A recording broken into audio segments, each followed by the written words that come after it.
All right, Gymspiration. Look who I got. This video is going to get a whole lot more views because for some reason y'all like videos more when she's in them. So that's fine. I like them too.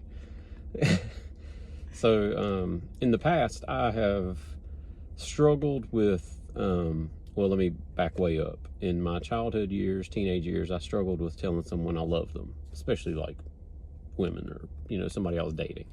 Seemed like it was a thing that in middle school, high school, you were quick to say I love you, that type of thing. And so I struggled with that for years of, I held on to it tightly. And so with that, I've told her about this, about being in love with Jesus and God and just being in that relationship, having that love.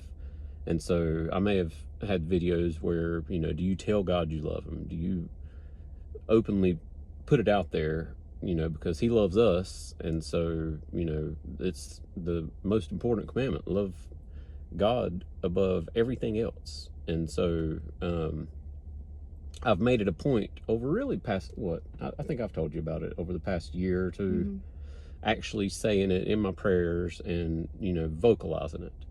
And it has really changed things with me. And so it's just something I've noticed lately, that I don't have to think about saying it. It just happens, because now it has transitioned my relationship with him into more of a loving, based in love type of relationship. It's really changed things for me.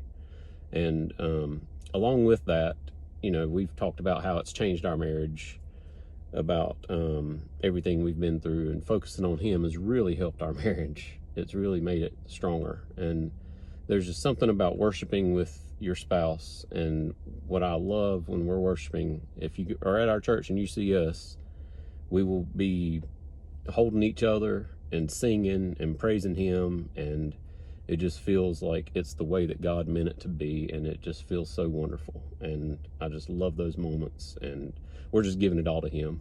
That's all there is to it. But anyway, that's what I've got. So do you have anything? Yeah, speaking of giving things to God, things we've been praying over, the way we make decisions have changed in the last couple of years, because we pray for each other and with each other.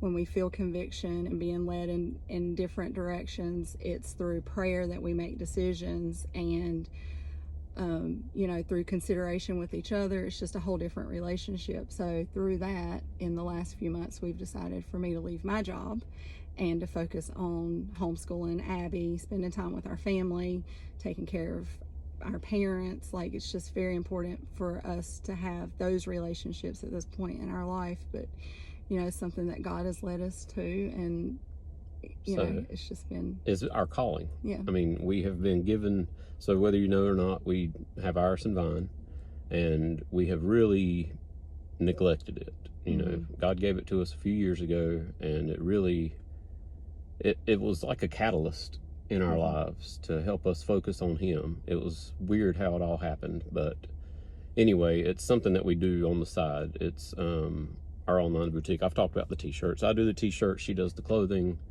But it's something that we have really had, but we haven't pursued it as much. It's always been there, and we've done it, but it hasn't been at the forefront. And so, we keep, it's a blessing for us. And so she has definitely been called to invest more time in our family and making it a priority. And so, she's being obedient and listening to God's calling in our life, and I'm here for it, and I'm loving every minute of it. But we're just excited to see where God leads us, and for now it's leading her to a family and Iris and Vine. Yep. So anyway, stay tuned. Yeah, we'll follow up more. But have a good day.